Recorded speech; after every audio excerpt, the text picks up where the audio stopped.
Now we are going to start the class. तो आज हम पढ़ने वाले हैं फ्लैक्स बॉक्स के बारे में। फ्लैक्स बॉक्स पढ़ने के लिए चले जाते हैं अपने कोड एडिटर के अंदर। कोड एडिटर में यहाँ पे क्या लगाएंगे, एक डिव ले लेते हैं। एक डिव ले लिया। एक डिव लेने के बाद इसके अंदर क्लास लगा लेते हैं। इसको क्लास दे देते हैं मेन। मेन देने के बाद इसके अंदर आ जाते हैं। अंदर आके 5 डिव और ले लेते हैं। तो 5 डिव मल्टीप्लाई बाय 5, सही है। 5 डिव ऐसे क्रिएट हो जाएंगे। क्रिएट हो गए। क्रिएट होने के बाद हर एक को क्लास देंगे हम 1। देन इसको पूरा कॉपी यहाँ पे आके पेस्ट करें। देन इसको क्लास दें हम TWO2। देन थर्ड वाले को क्लास देते हैं क्लास 3। देन इसको क्लास दें 4, FOUR 4। देन फिफ्थ वाले को क्लास दें FIV 5। चलिए जी, हमने 5 यहाँ पे क्रिएट कर लिए डिव। अभी जस्ट समझाने के लिए मैं डायरेक्ट इसी के अंदर टेक्स्ट एंटर कर रहा हूँ। लेकिन बेस्ट प्रैक्टिस ये होती है कि विदाउट P या H1 टैग हम कभी भी टेक्स्ट नहीं लिखते। सही है। आपको जस्ट फ्लैक्स बॉक्स समझाने के लिए इसके अंदर डायरेक्ट मैं टेक्स्ट लिख रहा हूँ। यहाँ लिखते हैं सेम 1 TWO 2 3 4 5। अच्छा, मुझे एक बात बताएं, अभी डिव के अंदर मैंने डायरेक्ट टेक्स्ट पास कर दिया, तो क्या ये रेंडर होगा या कोड फटेगा? रेंडर होगा। आप लोगों ने चला के देखा इस तरह से? रेंडर हो जाता है। लेकिन बेस्ट प्रैक्टिस यही होती है कि आप जब भी टेक्स्ट लिख रहे होते हैं उसको या तो P के टैग में या H1 से H6 के टैग में रैप करना होता है, ताकि हमारी SEO को पता लग जाए। वो SEO साहब भी तो जगह जगह पे अटक रहे होते हैं ना हमारे साथ, इसीलिए उनको भी बताना पड़ता है साथ साथ। ठीक है जी, यहाँ पे आ गए। सबसे पहले हम मेन को बुला लेते हैं। मेन क्या है? मेन क्या है? पेरेंट है। सही है। पेरेंट की क्लास मैंने यहाँ पे लिख दी। तो पेरेंट की क्लास के अंदर इसका बैकग्राउंड कलर कर देते हैं ब्लैक। बैकग्राउंड कलर ब्लैक करने के बाद देन नेक्स्ट हमारा है 1। उसका भी बैकग्राउंड कलर देना चाहिए क्या? ये दे देते हैं 1 को। देन TWO2, इसको बैकग्राउंड कलर दें एक्वा। देन नीचे आए 3 क्लास को भी बैकग्राउंड कलर दे देते हैं। टोटल हमारे पास कहाँ तक क्लासेस हैं? 5 तक। इसको थोड़ा सा अलग कलर देते हैं हम, ब्राउन डॉट FOUR 4 को बैकग्राउंड कलर देंगे क्या? नीचे आते हैं, थोड़ा सा चेंज करके देते हैं। अच्छा, 4 then dot FIVE5 background colour क्या दूँ? येलो दे देते हैं। अभी तक येलो हमने दिया नहीं है यार। अच्छा, इसको करते हैं Ctrl+S। देन जाते हैं अपने कोड लेआउट पे जाके देखते हैं, इसने हमें ये डिव क्रिएट करके दे दिए। अब मुझे ये बताएं जो ब्लैक कलर था वो कहाँ चला गया? इनके पीछे चला गया, क्योंकि इन्होंने भी उतनी विड्थ और हाइट ली हुई है जितनी पेरेंट की है, क्योंकि हमने डिफाइन किसी की भी नहीं की। जब तक हम विड्थ और हाइट को डिफाइन नहीं करेंगे तो वो डिफॉल्ट विड्थ और हाइट अप्लाई होती है। ये चीज हमेशा आपने याद रखनी है कि डिफॉल्ट विड्थ और हाइट उसको अप्लाई होगी अगर हम वहां पे नहीं देते। तो आप लोगों को जस्ट दिखाने के लिए अभी हम क्या करते हैं, मेन वाले को जाके पैडिंग लगा देते हैं। पैडिंग कितनी लगाएं? 10 px control S. Then layout पे जाके देखते हैं, पैडिंग आई, पैडिंग कुछ ज्यादा ही हो गई है यार, चलो खैर थोड़ी सी कम ही कर दो। 5 px। देन कैसा लगता? अब कुछ बेटर है ना? तो फ्लेक्स बॉक्स यूज करने के लिए फर्स्ट ऑफ ऑल हमें जाके एक प्रॉपर्टी अप्लाई करनी होती है। कौन सी? पेरेंट को जाके अप्लाई करेंगे। पेरेंट क्या करता है, अपने चाइल्ड्स के ऊपर अफेक्ट देता है। जब भी हम फ्लेक्स यूज करते हैं, फ्लेक्स यूज करने के लिए पेरेंट के ऊपर अफेक्ट देंगे और वही अफेक्ट जाके अप्लाई होता है चाइल्ड पे। ये इसका असूल है फ्लेक्स का। अब यहाँ पे डिस्प्ले, जब डिस्प्ले डिस्प्ले इनलाइन हमने करके देखा था, डिस्प्ले इनलाइन ब्लॉक करके देख लिया। अब इसमें भी डिस्प्ले ही यूज होगा, लेकिन डिस्प्ले के अंदर हम क्या यूज करते हैं? फ्लेक्स। फ्लेक्स करके देखते हैं कुछ करता है या नहीं करता। जब कंट्रोल एस जाते हैं अपने कोड पे, ये देखा आप लोगों ने ये क्या हुआ? इसने क्या किया, तमाम के तमाम जितने भी चाइल्ड थे सबको एक ही लाइन में लेकर आ गया। इनलाइन हो गया। जैसे हम इनलाइन लगाते थे, और इनलाइन क्या करना पड़ता था कि हर बॉक्स के ऊपर जाके अलग अलग अप्लाई करना पड़ा। पेरेंट के ऊपर अप्लाई नहीं करते थे, हर चाइल्ड के ऊपर जाके इनलाइन इनलाइन इनलाइन। अब मिसाल के तौर पे मेरे पास यहाँ 10 बॉक्स होते, अभी तो मेरे पास 5 बॉक्सेस है, पेरेंट के अंदर 5 बॉक्सेस है। लेकिन मिसाल के तौर पे अगर मेरे पास 10 बॉक्स होते तो मैं डिस्प्ले इनलाइन 10 बॉक्स के ऊपर जा जाके कॉपी पेस्ट करता रहता। अब मैंने क्या किया, डिस्प्ले पेरेंट के अंदर गया, उसकी डिस्प्ले की प्रॉपर्टी में जाके मैंने क्या लिखा, हाँ थोड़ा सा ऊंचा बोला करें ताकि मुझे पता लगे आप लोगों को कुछ समझ आ गया। ठीक है, डिस्प्ले के अंदर जाके हमने लिख दिया फ्लैक्स। तो उसने क्या किया, एक ही लाइन के अंदर सबको इन लाइन की तरह बॉक्सेस को लाइन से लगा दिया। अब हाइट कहाँ गई? पहले तो हाइट भी थी बहुत ज्यादा, क्योंकि हाइट हमने दी नहीं है, देंगे बाद में फ्यूचर में, या आज ही हो सकता है हम इसको अप्लाई करके देख लें कि हाइट देंगे तो क्या होता है।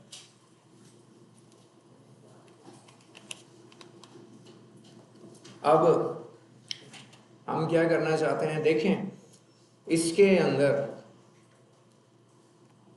दो तरह की डायरेक्शंस होती हैं।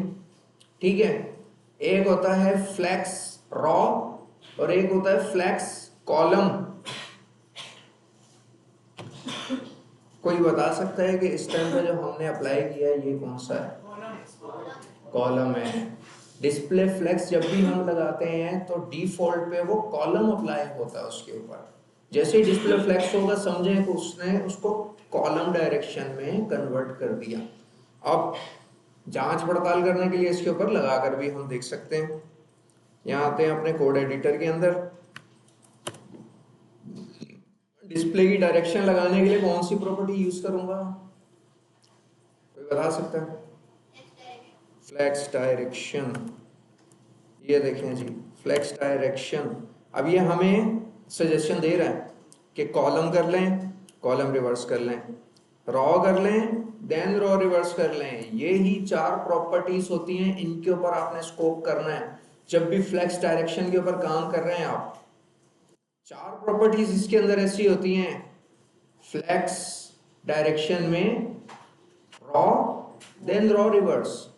रॉ रिवर्स क्या करेगा, एक तरफ से दूसरी तरफ घुमा देता है, तमाम बॉक्सेस को रिवर्स कर देता है। अगर असेंडिंग थे तो वो डिसेंडिंग हो जाएंगे, डिसेंडिंग थे तो असेंडिंग हो जाएंगे। ये चीज समझ में आ रही है? अभी हम अप्लाई करके देखेंगे फ्लेक्स डायरेक्शन। मिसाल के तौर पे हम इसको कॉलम करके देखते हैं कि फ्लेक्स डायरेक्शन मैंने इसकी कॉलम करनी है। ये ले कॉलम हो गया। डिफॉल्ट पे फ्लेक्स, बिफोर फ्लेक्स हमारा वेबसाइट के अंदर कॉलम होता है डिफॉल्ट पे, ये चीज याद रखिएगा। अभी आप सब कह रहे थे ना कि फ्लेक्स करने के बाद कॉलम होता है, नहीं, फ्लेक्स करने के बाद नहीं, फ्लेक्स से पहले जो हमें डायरेक्शंस मिल रही होती हैं बॉक्सेस की, ये भी कंटेनर जितने भी होते हैं ये हमारे बॉक्सेस होते हैं। अब डिस्प्ले फ्लेक्स लगाने से पहले हमारे पास लेआउट इसी तरह आ रहा था, याद है सबको? या दोबारा हटा के दिखाऊं? पहले हमारे पास यही आ रहा था। अब क्या करते हैं, उसको जाके हम कॉलम को हटा देते हैं। कॉलम को हटाएं, हटा के इसको रिफ्रेश किया तो उसने एक लाइन में कर दिया। देखें ये कंफ्यूजन बार बार होता ही रहेगा आप लोगों के साथ, कभी भी रॉ और कॉलम आपके ज़हन में बैठेगा नहीं, तो उसको चेक करने के लिए आप बार बार इसी तरह से प्रॉपर्टी लगा के चेक करेंगे कि फ्लेक्स की डायरेक्शन चेंज करके देखता हूँ किस तरफ गया, फिर एक डायरेक्शन चेक कर ली, फिर दूसरी डायरेक्शन लगा के देखें। अभी हमारे पास कौन सी डायरेक्शन चल रही है, रॉ। सो अब हम क्या करते हैं, चूंकि हमारे पास रॉ डायरेक्शन चल रही है तो अब क्या करें, फ्लेक्स डायरेक्शन रॉ रिवर्स। ये देख लें यहाँ पे सजेशन में भी मुझे जस्ट रॉ रिवर्स दे रहा है, रॉ नहीं दे रहा। इस चीज को भी थोड़ा सा आप जहन लगा के देखेंगे तो आपको सजेशन यहाँ भी मिल जाती है कि अगर आपने इसको, ये देखें अप्लाई करके देखें, रॉ रिवर्स क्या किया इसने, उस तरफ चला गया। और बॉक्सेस के ऊपर भी थोड़ा सा गौर फरमाएं कि 1 वाला बिल्कुल एंड में चला गया, उसके बाद 2 वाला आ गया, उसके बाद 3, 4 एंड देन 5। इसको कहते हैं रिवर्स, कि एक मरतबा इसने ऐसे रिवर्स कर दिया। अब हम क्या करते हैं, उसको कॉलम के ऊपर भी अप्लाई करके दे सकते हैं, जैसे कि हमने पहले किया था। उसको कॉलम पे ले जाते हैं, कंट्रोल एस, देन यहाँ पे जाके देखते हैं कि कॉलम पे क्या किया उसने, उसी तरह से लेआउट लेकर आ गया 1 2 3 4 5। अब हम कॉलम रिवर्स करके देखते हैं कि क्या काम करेगा या नहीं। यहां आते हैं,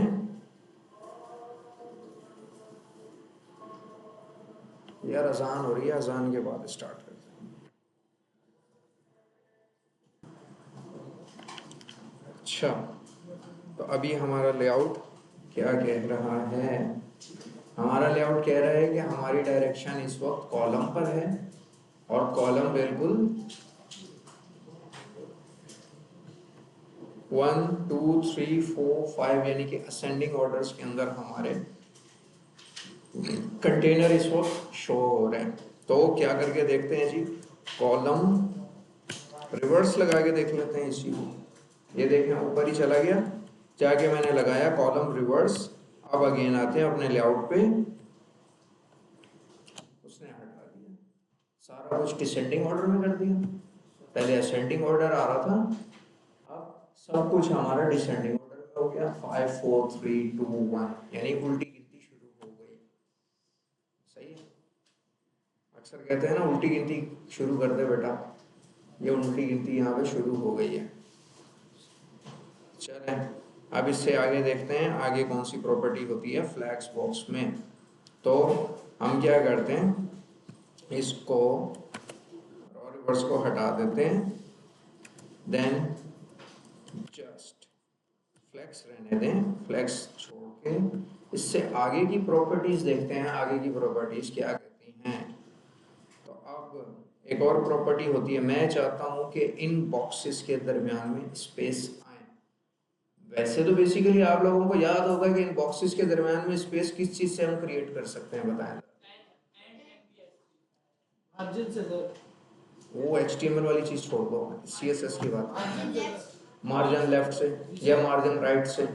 सही है, तो मार्जिन लेफ्ट और मार्जिन राइट करने से हमारा नुकसान क्या होता है कि जब एक डिवाइस से दूसरी डिवाइस के ऊपर, मिसाल के तौर पे अभी 17 इंचेस की स्क्रीन के ऊपर चल रही है हमारे, बाद में चली जाए हो सकता है 10 इंचेस की स्क्रीन पे, तो जब 10 इंचेस के ऊपर हमारी वेबसाइट लोड होगी तो लेआउट सारा खराब हो जाएगा। वो क्या करेगा, वो मार्जिन लेफ्ट और मार्जिन राइट 5-5 पिक्सल तो लेगा, लेकिन वो छोटी स्क्रीन के हिसाब से लेगा।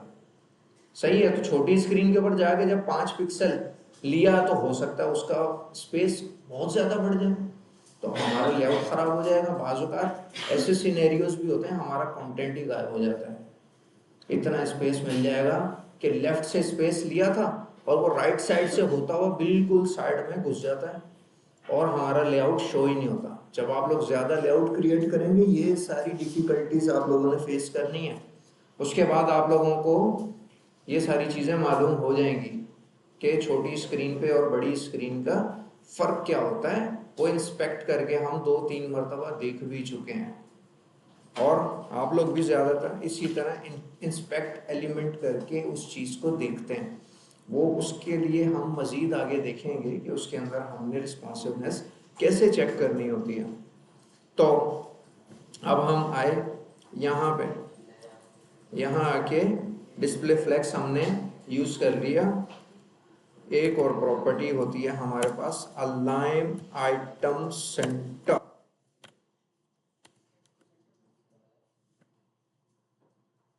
ये क्या करती है, ये वर्टिकली आपको सेंटर करके देगी, लेकिन इस वक्त हमने क्या करना, हॉरिजॉन्टली उसको पोजीशन सेट करनी है। यानी कि हम चाह रहे हैं कि जितने भी बॉक्सेस हैं उनके दरमियान में एक स्पेस क्रिएट हो, लेकिन हॉरिजॉन्टली हो।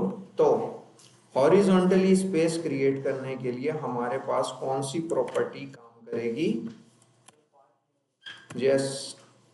Justify content. अब मिसाल के तौर पे हम इसको सेंटर अप्लाई करके देखते हैं, तो सेंटर क्या करता है, सब कुछ सेंटर में लेकर आएगा। ठीक है, जितने भी बॉक्सेस हैं सबके सब सेंटर में आ गए। वजह क्या है कि हम पेरेंट के ऊपर प्रॉपर्टीज अप्लाई कर रहे हैं। पेरेंट क्या कर रहा है, अपने चाइल्ड के ऊपर उसका इफेक्ट फेंक रहा है। पेरेंट को कुछ भी नहीं हो रहा, वो चाइल्ड के ऊपर इफेक्ट दे रहा था। हमें फर्स्ट क्लास से आप लोगों को इसीलिए समझा रहा था कि पेरेंट और चाइल्ड का कॉन्सेप्ट अच्छी तरह से समझ लो कि एक पेरेंट है, मिसाल के तौर पे यहाँ पे आपने जस्ट इतने को टारगेट किया, लेकिन हो सकता है उसके अंदर और भी चाइल्ड हों जो आपको उस टाइम पे नजर नहीं आए। जब आपके पास कोड होगा तकरीबन 2500 लाइन का, 3000 लाइन का, उसके अंदर ना जाने कितने डिव लगे हुए होंगे। तो उनको लाइन बाय लाइन सही तरह सीक्वेंस से अगर नहीं देखेंगे और पेरेंट पे जाके ये वाली प्रॉपर्टी लगा दी, पेरेंट के अंदर जितने भी चाइल्ड है सब सेंटर हो जाएंगे, सारा लेआउट बिगड़ जाएगा। इसीलिए पेरेंट टू चाइल्ड वाला कॉन्सेप्ट आपका बिल्कुल क्लियर होना चाहिए, फिर ये वाली प्रॉपर्टीज आपके काम की हैं, वरना ये प्रॉपर्टीज किसी काम भी नहीं आएंगी। चलें नमाज के लिए चलते हैं, नमाज के बाद कंटिन्यू करते हैं।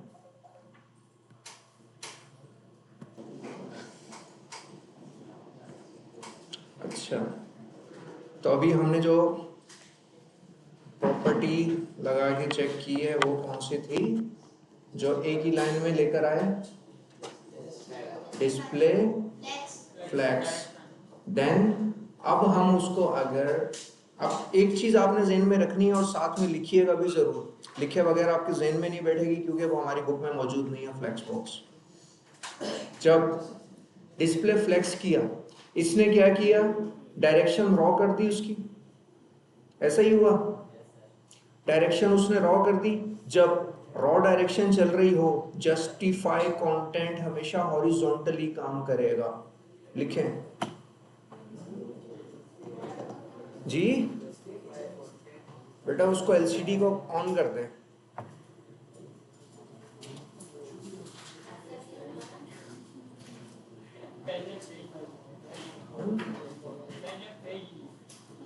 करो ना यार।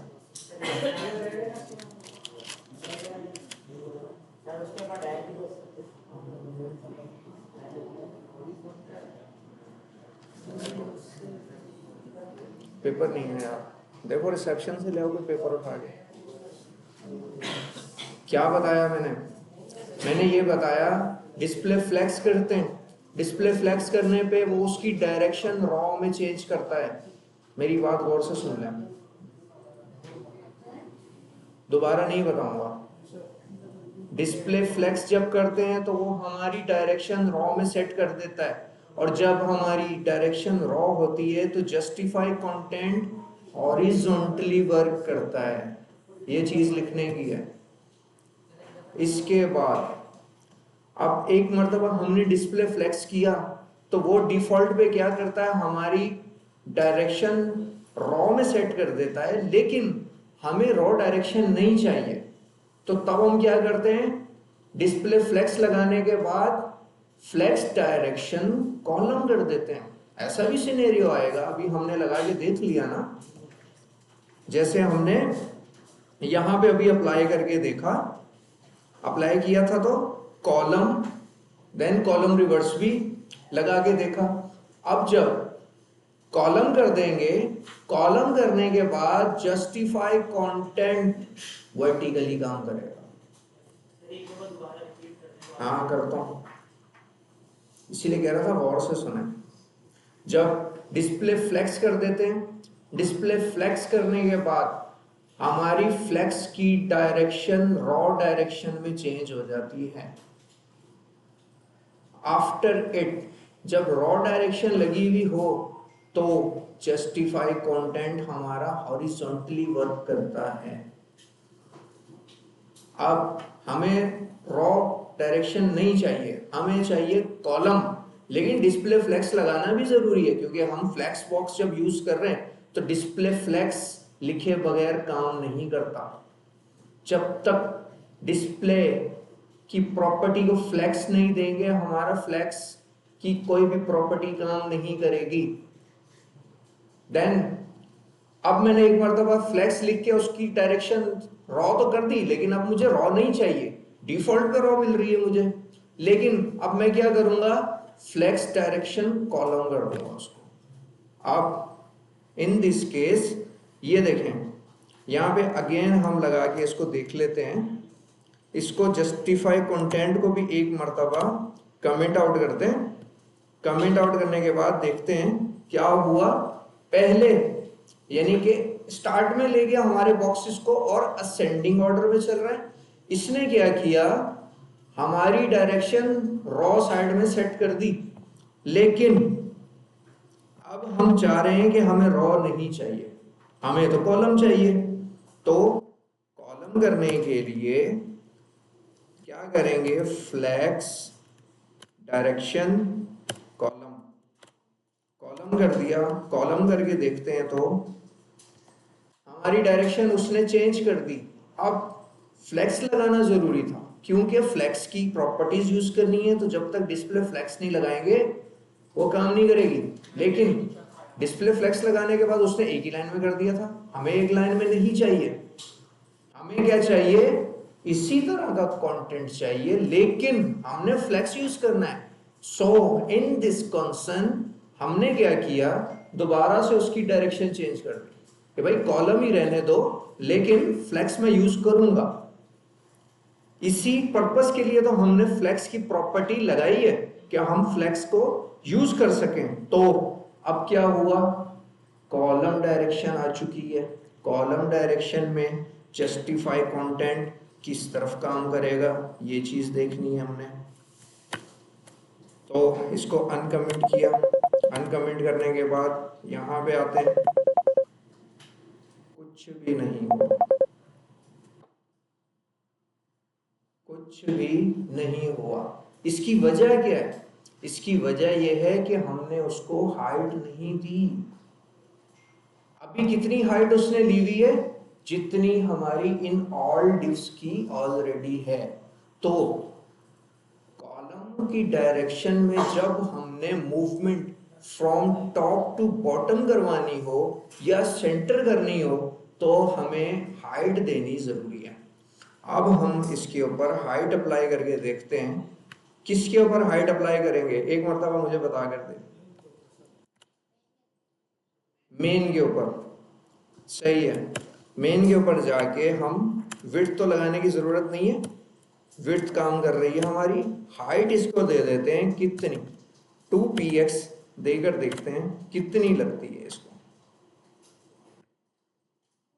ज्यादा हो गई, इतनी ज्यादा भी नहीं चाहिए, लेकिन खैर थोड़ा सा जूम आउट कर दूं क्या? देखें सही नजर आ रहा है आप लोगों को? थोड़ा सा जूम इन कर दूं, चलें यहां तक रहने देते हैं। अब हमने उसको 200px हाइट दे दी। हाइट देने के बाद अब हम चेक करना चाह रहे हैं कि जस्टिफाई कंटेंट कैसे काम करेगा। देन अनकमेंट किया उसको। अनकमेंट करने के बाद यहां पे आते हैं, इसने क्या किया, जस्टिफाई कंटेंट काम कर रहा है, लेकिन अब चूंकि हमारी फ्लेक्स डायरेक्शन कॉलम में कन्वर्ट हो चुकी है, इसीलिए जस्टिफाई कंटेंट अब वर्टिकली काम करेगा इंस्टीड ऑफ हॉरिजॉन्टल। ये चीज लिखने की है, दोबारा नहीं बताऊंगा, नुकसान हो जाएगा। वीडियो है, वीडियो देख लेना। 5 से 6 मरतबा रिपीट कर चुका। अब क्या हुआ, फ्लेक्स डायरेक्शन जब हमने कॉलम में कन्वर्ट कर दी, कॉलम में कन्वर्ट करने के बाद जस्टिफाई कंटेंट वर्टिकली काम करेगा। लेकिन जब हमारी फ्लेक्स डायरेक्शन रॉ पे थी, जो कि डिस्प्ले फ्लेक्स डिफॉल्ट पे हमें रॉ देता है, तो जब फ्लेक्स डायरेक्शन रॉ डायरेक्शन में जाती है तब जस्टिफाई कंटेंट हॉरिजॉन्टली काम करता है। It's complete now. अब आते हैं अपने दूसरी प्रॉपर्टी पे। अब हमने इसको हाइट भी दे दी और विड्थ वो ऑलरेडी ले रहा है। बाकी का जितना भी ब्लैक एरिया है वो आपको पता लग रहा है कि वो पेरेंट का साइज है। पेरेंट ने जितनी हाइट ली हुई है, बाकी का एम्प्टी स्पेस वो है। अब देखते हैं कि जस्टिफाई कंटेंट, अगेन वहीं पे आते हैं। Just for now flex direction column को अभी हम कमेंट करते हैं, बाद में इसको देखते हैं। ये जस्ट मैं आपकी फ्लेक्स डायरेक्शन की थोड़े से कॉन्सेप्ट क्लियर करवा रहा था कि ये आप लिख भी लें और इसको अच्छी तरह से आपने याद भी रखना है। देन अगेन इसको करते हैं। अब चूंकि हमने उसको हाइट अप्लाई कर दी है, तो जितनी पेरेंट की हाइट है उतनी ही उसके चाइल्ड भी ले रहे हैं। ठीक है, फॉर दिस कंसर्न अब मैं चाह रहा हूं कि यार इतने लंबे लंबे नजर नहीं आने चाहिए, ये ऊपर चले जाएं, जितना जितना इनका साइज बनना चाहिए सिर्फ उतने ही शो हो। इस तरह बहुत बुरे लग रहे हैं मुझे, है ना, बुरे दिख रहे हैं ना। तो अभी इस कंसर्न के लिए हम क्या करेंगे, एक चीज और याद रखिएगा। अभी इस वक्त फ्लेक्स डायरेक्शन कौन सी अप्लाई हुई हुई है, कॉलम है। तुक्के मारते जा रहे हो यार, तुक्के मार रहे हो बस। मैंने आप लोगों को अभी लिखवाई भी है। जब डिस्प्ले फ्लेक्स दिया जस्ट, और फ्लेक्स डायरेक्शन को मैंने टच भी नहीं किया, तो वो क्या करेगा, हमारी डायरेक्शन को रॉ में चेंज कर देता है। डिफॉल्ट फ्लेक्स की प्रॉपर्टी, डिफॉल्ट उसकी डायरेक्शन रॉ में लेके जाती है। अब इस सिनेरियो में जो हमने यहाँ पे प्रॉपर्टीज अप्लाई की हैं, इस सिनेरियो में हमारे पास उसकी डायरेक्शन रॉ आ रही है। कॉलम पे तो करने के लिए हमें उसको कॉलम बताना पड़ेगा ना, कि अगेन कॉलम हो जाओ भाई, पहले कॉलम ही था। लेकिन डिस्प्ले फ्लेक्स जैसे ही लगाया, उसने हमें उसकी फ्लेक्स डायरेक्शन रॉ करके दे दी डिफॉल्ट पे। वो कह रहा है कि तुम जब भी डिस्प्ले फ्लेक्स लगाओगे, मैं इसकी पोजीशन चेंज करके इसको रॉ में कन्वर्ट कर देता हूँ, यानी कि उसकी डायरेक्शन चेंज करके उसको मैं रॉ में कन्वर्ट करता हूँ। लेकिन बाद सिनेरियो ऐसे हमारे पास आएंगे जब हमने एक ही लाइन के अंदर नहीं लेके आना है, जैसे थे वैसे के वैसे ही हों, और उसके ऊपर क्या काम हो वो अभी आगे जाके हम देखेंगे। अब देखें, इस वक्त हमारे पास ऐसा शो हो रहा है, लेकिन अभी जस्टिफाई कंटेंट हमारा काम कर रहा है हॉरिजॉन्टली, तो वर्टिकली कौन सा काम करेगा? Align items. सही है। अभी जस्ट अलाइन आइटम, इसको फ्लेक्स स्टार्ट देकर देखते हैं कि फ्लेक्स स्टार्ट में क्या करता है।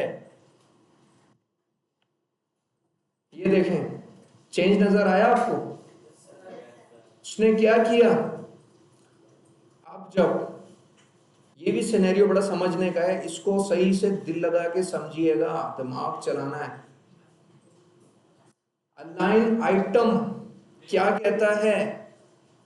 जब जस्टिफाई कंटेंट आपका हॉरिजॉन्टली काम कर रहा है रॉ डायरेक्शन में, तब अलाइन आइटम आपका वर्टिकली काम कर रहा होता है। इसका भी उलट हो जाएगा, जब फ्लेक्स कॉलम में चली जाएगी तो ये वर्टिकली काम नहीं करेगा, ये हॉरिजॉन्टली काम करेगा। सही है, इसको कहते हैं फ्लेक्स। यार एक मरतबा सुना करो ना, गुटखा नहीं खाया करना। अच्छा, अब मैं बताता हूँ। देखो, जब फ्लेक्स डायरेक्शन रॉ हो गई हमारी, जस्ट डिस्प्ले फ्लेक्स लगाने के बाद, डिस्प्ले फ्लेक्स लगाया तो उसने डिफॉल्ट पे हमें फ्लेक्स डायरेक्शन रॉ में दे दी। इसको कहते हैं रॉ। हॉरिजॉन्टली बोल दो, एक्स एक्सिस बोल दो, कि सबको एक्स एक्सिस में कर देता है। उसने क्या किया? रॉ डायरेक्शन हमें दी डिफॉल्ट पे, और जस्टिफाई कंटेंट हमारी कैसे काम करने लगी? हॉरिजॉन्टली। और अलाइन आइटम कैसे काम करने लगा? Vertically. Instead of this, if we reverse our direction, अब हम इसकी डायरेक्शन चेंज कर दें, display flex, flex direction column, ये दोबारा से घूमा उधर हो। अब जस्टिफाई कंटेंट पहले यूं काम कर रहा था, यूं काम करेगा। अलाइन आइटम पहले यूं काम कर रहा था रॉ पे, लेकिन अब कॉलम पे यूं काम करेगा। अब समझ आ रही है? ये चीज लिखने की है बस, इसके अलावा ज्यादा इंपॉर्टेंट इसके अंदर कुछ भी नहीं है। अगर ये चीजें आप लोगों को याद हो गई ना, फ्लेक्स बॉक्स के चैंपियन बन जाओगे आप लोग। अब हम इसके ऊपर नेक्स्ट प्रॉपर्टीज अप्लाई करके देखते हैं कि अलाइन आइटम्स ने क्या किया। जब मैंने फ्लेक्स स्टार्ट उसको दिया तो वो स्टार्ट में चला गया। सही है। इस तरफ से एक्स एक्सेस की तरफ से सेंटर कौन सी प्रॉपर्टी ने किया इसको? जस्टिफाई कंटेंट सेंटर ने।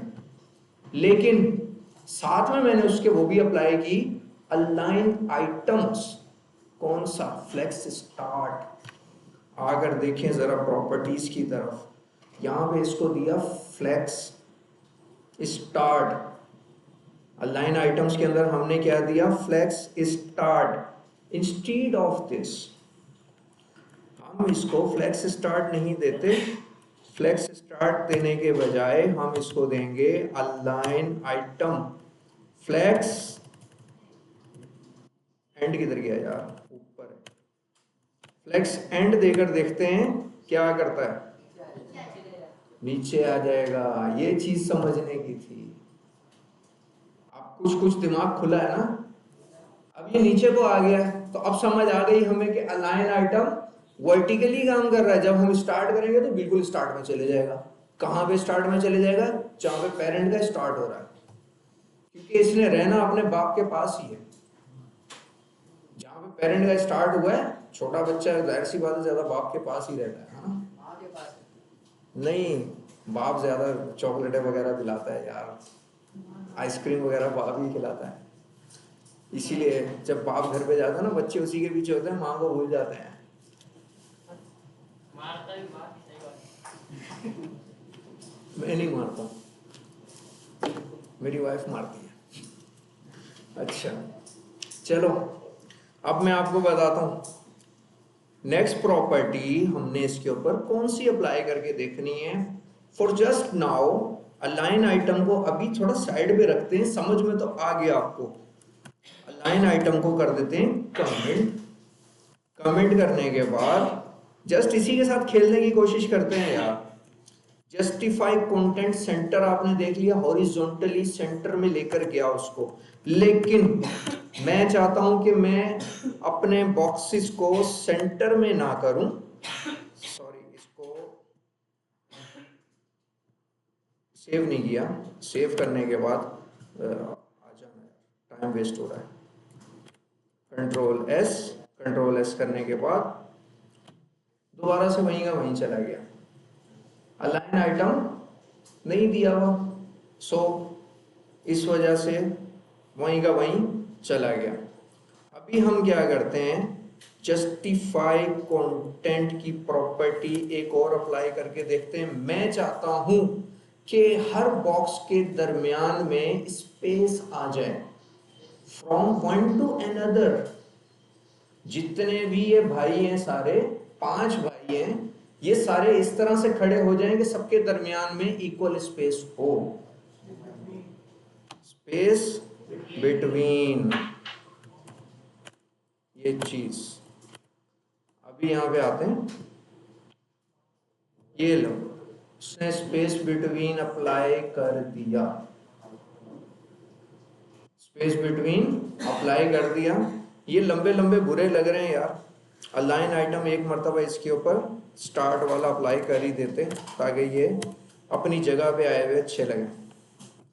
सही है। अभी क्या हुआ, तमाम बॉक्सेस के दरमियान में इक्वल स्पेस आया बिटवीन, यानी कि ना पहले डब्बे से स्टार्ट में ना आखिरी डब्बे के एंड में स्पेस आया। स्पेस कहां पे आया, तमाम डब्बों के दरमियान में, क्योंकि एक स्टार्ट वाला है और एक लास्ट वाला डब्बा है, तो उनके बिटवीन ही आना था। तो उनका बिटवीन कौन सा होता है, 1 to 2, और लास्ट वाले का देखें तो 4 to 5। 4 to 5 के दरमियान वाला जो हिस्सा था उसको हम बिटवीन में ले सकते हैं। उनकी साइडों को, यानी कि 5 की राइट साइड को भी नहीं ले सकते और 1 बॉक्स की लेफ्ट साइड को भी हम बिटवीन में नहीं ले सकते। ये चीज क्लियर है। अब जाते हैं, एक और प्रॉपर्टी है हमारे पास। मैं चाहता हूं तमाम बॉक्सेस एक जैसी स्पेस लें यार, तो justify content, no it is not around, space evenly. Space evenly जाकर लगाते हैं और देखते हैं क्या चेंज आता है। ये लें, अब क्या हुआ, पहले से लेकर दूसरे के दरमियान, यानी कि पहले से स्टार्ट में भी और पहले के एंड में भी एक ही जैसा स्पेस है। 2 के स्टार्ट में और 2 के एंड में एक ही जैसा स्पेस है। तमाम बॉक्सेस ने फ्रॉम लेफ्ट टू राइट एक ही जैसा स्पेस लिया। इसको कहते हैं जस्टिफाई कंटेंट स्पेस इवनली। ठीक है, ये चीजें याद करने की हैं, लिखते रहिएगा। मैं दोबारा रिपीट नहीं करूंगा क्योंकि डायरेक्शन पे काफी टाइम हमने वेस्ट कर दिया। अब एक और प्रॉपर्टी भी होती है। मैं चाहता हूं कि स्पेस अराउंड द बॉक्सेस आने चाहिए, ना स्पेस बिटवीन मुझे चाहिए, ना स्पेस इवनली मुझे चाहिए। मुझे क्या चाहिए, स्पेस अराउंड। स्पेस अराउंड की भी एक हमारे पास प्रॉपर्टी होती है, उसको अप्लाई करके देखते हैं। नीचे आएंगे, जस्टिफाई कंटेंट स्पेस अराउंड क्या करता है।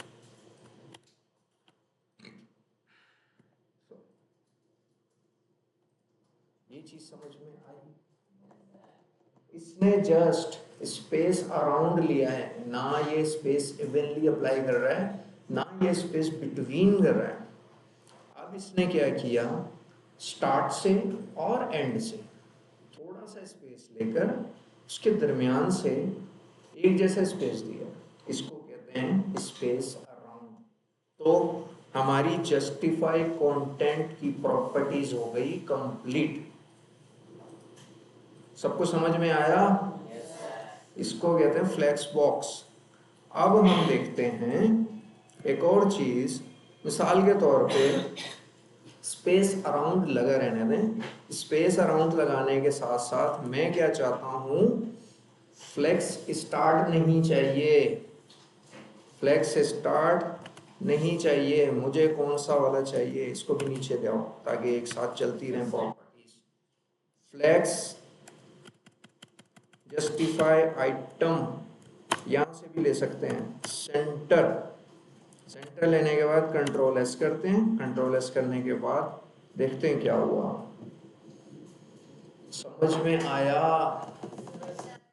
अब उसने क्या किया, वर्टिकली सेंटर में आ गया, अलाइन आइटम सेंटर लिख के वर्टिकली सेंटर में आ गया, क्योंकि फ्लेक्स डायरेक्शन इस वक्त रॉ चल रही है। ये चीज हमेशा ज़हन में आपकी होनी चाहिए कि फ्लेक्स डायरेक्शन रॉ पे प्रॉपर्टीज किस वे में काम करेंगी, ऐसे करेंगी या ऐसे करेंगी, ये चीज आप लोगों को याद रहनी चाहिए, क्योंकि अक्सर इंटरव्यूअर्स आपको इस चीज में परेशान कर देंगे। आप लोग वहीं पे बैठे बैठे पजल हो जाओगे, तो यार पता नहीं, याद नहीं है, याद नहीं है, याद नहीं है, सर याद नहीं आ रहा, वो बोलेगा ठीक है आप उठ जाओ यहाँ से, याद नहीं आ रहा तो नेक्स्ट टाइम पढ़ के तैयारी करके आना। वो तो इंटरव्यूअर्स तो खूसट होते हैं भाई, तप गए बस एक मर्तबा तो तप गए। मैं अपनी एक मर्तबा की बात बताता हूँ, एक ऑफिस के अंदर मैं इंटरव्यू देने के लिए गया, आज से 2 साल पहले। उसने मुझसे पूछा आप चैट जीपीटी यूज करते हैं? मैं कहा नहीं करता। बोले क्यों नहीं करते? मैंने कहा मुझे जरूरत नहीं पड़ती। बोले लेकिन हमारे ऑफिस में चैट जीपीटी मस्ट यूज करना पड़ता है, आप जब किसी मुश्किल में फंसते हो तो क्या करते हो? मैंने कहा मैं गूगल क्रोम यूज करता हूँ, उसके ऊपर अपने प्रॉब्लम का सोल्यूशन ढूंढता हूँ, उसको इम्प्लीमेंट कर देता हूँ।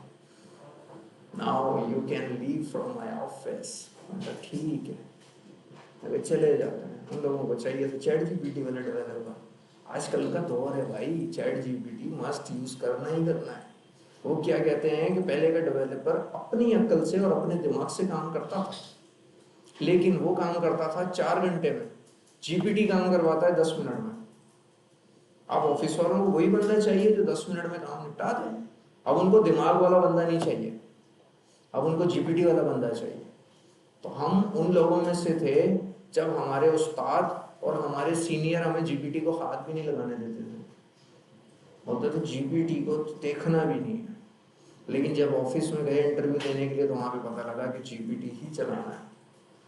फिर हमें तो चलाना नहीं आता था फिर हम फंस गए, फिर आहिस्ता आहिस्ता स्टार्ट कर दिया।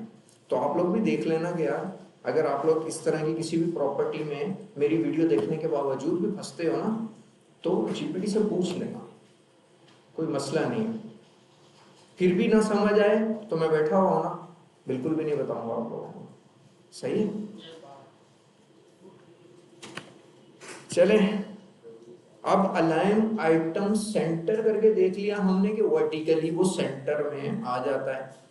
तो अलाइन आइटम फ्लेक्स स्टार्ट भी देख लिया हमने, अलाइन आइटम फ्लेक्स एंड भी देख लिया।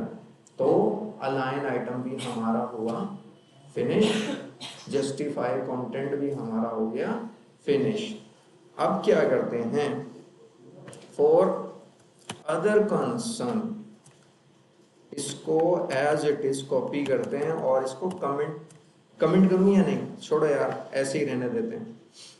अभी क्या करना है, हमने इसको डिस्प्ले फ्लेक्स लगाया, फ्लेक्स की डायरेक्शन चेंज करके अप्लाई करके देखेंगे। ये दोनों चीजें भी कमेंट आउट कर देते हैं, कंट्रोल एस, देन जाते हैं कैसा नजर आता है। ये यहाँ पे कैसे आ गया, किया है, हाँ रॉ रिवर्स किया, फ्लेक्स डायरेक्शन जस्ट कॉलम। चले, फिर हमारा कोड उसी सिनेरियो के अंदर आ गया। अब यहाँ पे आगे हम अगर जस्टिफाई कंटेंट, मिसाल के तौर पे अब मुझे बताएं जस्टिफाई कंटेंट किस वे में काम करेगा, वर्टिकली या हॉरिजॉन्टली? वर्टिकली काम करेगा। कौन कौन बोलता वर्टिकली काम करेगा? इसको बोलते हैं वर्टिकल। इसको कहते हैं हॉरिजॉन्टल। अब कौन कौन कह रहा है कि ये वर्टिकली काम करेगा? जस्टिफाई कंटेंट इस तरह वर्टिकली काम करेगा, कौन कौन बोलता है? श्योर है? अच्छा, लगा के देख लेते हैं। देखें, अब हम यहाँ पे आए, कॉलम, कॉलम लगाने के बाद देख लेते हैं कि जस्टिफाई कंटेंट सेंटर अगर करते हैं तो क्या चेंज आया। हाँ सही, 3 हाथ उठे थे लेकिन बिल्कुल सही उठे थे, वर्टिकली काम करेगा। भाई तुम लोग डर क्यों जाते हो? अगर नहीं भी समझ में आ रहा तो भी हाथ खड़ा कर दो यार, गलत हो जाओगे ना ज्यादा से ज्यादा, और तो कुछ भी नहीं होगा। मेरी इतनी औकात नहीं है कि तुम लोगों को चार से चमाटे घुमा दूं मैं। हाँ, बड़ा भाई हूँ यार, थोड़ा सा डांट दूंगा बस, और कुछ नहीं होगा। सही है। तो अब हमारी डायरेक्शन जब चेंज हुई तो जस्टिफाई कंटेंट वर्टिकली वर्क कर रहा है, सबने देख लिया। अब इसके अंदर और कौन कौन सी प्रॉपर्टी हमारे पास मौजूद है? एक तो हो गई जस्टिफाई कंटेंट सेंटर, देन कौन सी उठाई थी? कंट्रोल सी, इसको भी लगा के देख लेते हैं। जस्टिफाई बिटवीन क्या हमारे पास यहाँ काम करता है? कर गया, सही है ना भैया? अब इस कॉन्सन में ये जो लंबे लंबे आ रहे हैं ना, इनको जस्ट एक ही तरह से रोका जा सकता है। नहीं नहीं यार, अलाइन आइटम ना भी दें तो भी हमारे पास विड्थ छोटी करके हम उसको एक जगह फिक्स कर सकते हैं। ये चीज याद रखिएगा कि मिसाल के तौर पे जहां पे अभी हमारा 4 आ रहा है, अगर पेरेंट को टोटल हाइट उतनी दे देता तो ये सारे बॉक्सेस यहीं पे आगे खत्म होते हैं। सही है। अब अगर विड्थ वाइज, विड्थ अगर हम उसकी देखें तो इस टाइम विड्थ हमने उसको नहीं दी हुई तो 100% उसको अप्लाई हुई हुई है। लेकिन अगर मैं विड्थ थोड़ी सी छोटी करूंगा ना तो ये बॉक्सेस भी इस तरफ आ जाएंगे, क्योंकि पेरेंट के साथ साथ ही बढ़ेंगे और घटेंगे। अब अलाइन आइटम के साथ भी हम उसको उसी तरह से कर सकते हैं जैसे हमारे पास पहले शो हो रहे थे। देन अगेन इसके ऊपर अलाइन आइटम लगा के देख लेते हैं कि अब अलाइन आइटम क्या करता है। अलाइन आइटम सेंटर कर देते हैं। सो यहां पे आए, कर दिया सेंटर, ठीक है। अलाइन आइटम की प्रॉपर्टी जैसे ही लगी वो सारे के सारे सेंटर में आ गए। अब अलाइन आइटम कैसे काम कर रहा है मुझे ये बताओ? हॉरिजॉन्टली काम कर रहा है, हॉरिजॉन्टल काम कर रहा है। अब ठीक है, ये चीजें ज़हन में रखनी है, बस ये चीजें ही हैं ज़हन में रखने वाली। फ्लैक्स बॉक्स कोई बहुत बड़ी बला नहीं है लेकिन जादूगर है, ये चीज याद रखना कि फ्लैक्स बॉक्स ही डेवलपर के लिए एक जादू का काम करता है। कि जिस डेवलपर को फ्लैक्स बॉक्स आ गया, समझो लेआउट क्रिएट करने का जादू उसके पास है। अब और बाकी की प्रॉपर्टीज अलाइन आइटम की कौन कौन सी हैं वो भी इसके ऊपर अप्लाई करके एक मर्तबा देख लेते हैं। अलाइन आइटम फ्लैक्स एंड क्या काम करेगा? बताएं, काम करेगा या नहीं? कौन कहता करेगा? एक ही हाथ उठा है। चलो अभी देख लेते हैं कर रहा है काम क्या। डरने की जरूरत नहीं है, वही मैं बोल रहा हूँ, डरा नहीं करो, बात जो बोल दी उसके ऊपर कायम हो जाया करो। हाँ सर मैंने बोला है, चलो काम कर गया। इसी तरह अभी स्टार्ट भी काम करेगा। Flex align item, align item, then flex start, control S, then we have to go on layout। start भी लग गया। अब आप लोगों को सही समझ आ गई होगी कि हॉरिजॉन्टली और वर्टिकली कैसे काम करता है। तो अब आप लोगों के लिए लेआउट बनाने कितने आसान हो गए। अब मजा आएगा ना लेआउट क्रिएट करने का। वो पोकेमोन की वेबसाइट जो दिखाई थी अब बनेगी ना। पैडिंग भी आप लोगों को समझ में आ गई, मार्जिन भी आप लोगों को समझ में आ गई, फ्लैक्स बॉक्स भी आप लोगों को समझ में आ गया। टेक्स्ट के साइज बड़े छोटे मोटे सब करने आ गए, बॉर्डर लगाने आ गए, इमेज बैकग्राउंड इमेज वो भी लगा लेते हैं आप लोग, बैकग्राउंड इमेज भी लग जाएगी, सही है ना। HTML के अंदर ऑलरेडी हमने बैकग्राउंड इमेज लगानी स्टार्ट कर दी थी और अच्छी तरह उसके चैम्प भी हो गए होंगे, ऐसा ही है। चलें, अब नेक्स्ट प्रॉपर्टी इसके अंदर हमारे पास कौन सी होती है, देख लेते हैं यार। कोई प्रॉपर्टी अगर मेरे जहन से निकल गई है तो इंसाफ से पूछ लेते हैं कि फ्लेक्स के अंदर और कौन सी प्रॉपर्टीज मौजूद हैं। फ्लेक्स, सॉरी कर लें, अभी पोस्ट की थी। देखें, अभी जो लेआउट हमारे पास शो हो रहा है वो कुछ इस तरह से है। अगर हम इसको थोड़ा सा चेंज कर लें ताकि अच्छा दिखे तो क्या करना चाहिए हमें, अलाइन आइटम सेंटर ही कर देते हैं, क्योंकि जस्टिफाई कंटेंट स्पेस बिटवीन सही है। देन इसको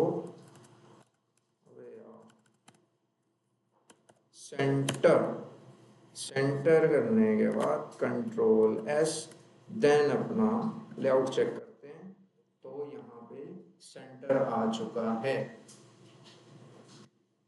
और उसको भी अगर हम स्पेस बिटवीन वाली जगह को जस्टिफाई कंटेंट सेंटर कर दें तो क्या चेंज आना चाहिए हमारे पास, आ गया, सही है। आपस में ये मिल चुके हैं क्योंकि हॉरिजॉन्टली भी सेंटर कर दिया हमने, वर्टिकली भी सेंटर कर दिया, तो इन दोनों सिनेरियोज को जब हम आपस में मिलाते हैं तो वो उसका सेंटर ढूंढ के वहां पे बॉक्सेस एडजस्ट हो जाते हैं, ठीक है। यही दो अल्फाज हैं जिनकी मैं बात कर रहा था कि दुनिया में कौन से ऐसे जादुई अल्फाज हैं, justify content centre, align item centre, सही है। हमेशा कंटेंट को सेंटर में करने का तरीका यही हम लोग अप्लाई करते हैं। अच्छा, अभी हम बात कर रहे थे ऑर्डर की। ऑर्डर देखते हैं, ऑर्डर क्या करता है। फर्स्ट ऑफ ऑल हम इसको वन क्लास के ऊपर अप्लाई करते हैं क्योंकि ऑर्डर हमेशा चाइल्ड के ऊपर ही अप्लाई होगा, ये चीज याद रखिएगा। ऑर्डर वाइज यानी कि उसका हम ऑर्डर चेंज करते हैं। डिफॉल्ट पे किसी भी चाइल्ड का ऑर्डर 0 होता है, सही है। डिफॉल्ट पे किसी भी चाइल्ड का ऑर्डर हमेशा 0 होता है और 0 से कम क्या होगा बताएं, -1, -1 आ गया, -1 से बड़ा क्या होगा, -1 से बड़ा क्या होगा 0, -2 क्या होगा, -1 से छोटा होता है। ये चीज याद रखनी है कि डिफॉल्ट पे किसी भी चाइल्ड का ऑर्डर 0 होता है। तो इसको अप्लाई करके देखते हैं, अच्छी तरह से ज़हन में नहीं है, किसी ना किसी तरह जुगाड़ लगा के काम कर लेंगे। चलें, मिसाल के तौर पे अभी जस्ट 0 लगा के देखते हैं इसको, ऑर्डर कुछ भी नहीं हुआ। और इसको अभी हम क्या करें यार, कॉलम से भी हटा देते हैं, डायरेक्शन किधर चलेगी इसकी, फ्लेक्स डायरेक्शन, फ्लेक्स डायरेक्शन हटा दो, हटा दी, एज इट इज वैसा हो गया। वैसा होने के बाद अभी इसको जस्टिफाई थोड़ा सा सेट करते हैं इवनली पे, क्योंकि इवनली मुझे वैसे बहुत पसंद है। बहुत से लेआउट में ऐसे क्रिएट करता हूँ जिसके अंदर एक इवनली से और बिटवीन से मेरा काम हो जाता है, इसीलिए मुझे ये प्रॉपर्टी बहुत अच्छी लगती है, सही है। अक्सर आप लोगों ने लेआउट देखा होगा, इस तरह के बॉक्सेस इतने इतने स्पेस उनके अंदर मौजूद होते हैं, ठीक है। अब हम ऑर्डर के साथ थोड़ा सा खेल के देखते हैं कि ऑर्डर हमें कुछ काम करने देता है या नहीं। अभी मैंने 0 लिखा, 0 लिखने के बाद अगर मैं इसको 1 कर दूं तो क्या होता है देख लेते हैं। 1 कहाँ चला गया, कहाँ, एंड पे चला गया। ये देख लें, अब ये ऑर्डर सेट कर रहा है इसका कि डिफॉल्ट पे 0 थी, 1 मैंने किया तो 1 बिल्कुल स्टार्ट में चला गया। अब अगर इसको मैं 2 करूंगा फिर इधर को आ जाएगा। इस तरह से इसकी 0 to 1 या -1 -2 करके हम उसकी पोजीशन को सेट कर सकते हैं। अब देखें अगेन इसको कि अभी हमने 1 दिया था, अब मैं -1 देता हूँ। -1 देने के बाद क्या करेगा, थोड़ा सा उधर को गया, नजर नहीं आया ना क्योंकि अभी एकदम फलांग के उधर से इधर को आ गया भाग के। अभी देखते हैं इसको अगेन 0 करके देखते हैं कि 0 करने पे इसकी अगेन पोजीशन कहाँ जाती है, नहीं चेंज हुई क्योंकि विड्थ की वजह से वो इस वक्त कवर हुआ है। तो 2 को अप्लाई करके देखते हैं। 2 को अगर हम -1 दें, क्या देंगे, ऑर्डर -1 -1 2 के ऊपर अप्लाई करें तो क्या होगा, 2 ने क्या किया, 1 वाली जगह ली और 1 अपनी जगह से खिसक के 2 की जगह पे आ गया। सही है। इस तरह ऑर्डर वाइज हम किसी भी बॉक्स को आगे से पीछे हिला सकते हैं। ये चीज लिख लें, समझ में आई, कुछ कंफ्यूजन। अब देखते हैं इसको, मिसाल के तौर पे 3 के ऊपर चले जाएं या 4 के ऊपर चले जाएं तो ये सारे ऑर्डर्स आप लोगों ने इसको अप्लाई करके देखने हैं। ये भी फ्लेक्स बॉक्स का हिस्सा है, ऑर्डर की प्रॉपर्टी फ्लेक्स बॉक्स का हिस्सा है। फ्लेक्स अभी हमारे पास क्या रह गया, सेल्फ। सेल्फ हम नेक्स्ट क्लास में देखेंगे कि सेल्फ इसमें कौन सा किरदार अदा कर रहा है। इसके अंदर किसी का कोई सवाल है तो सवाल पूछें, हम अपनी रिकॉर्डिंग क्लोज कर रहे हैं।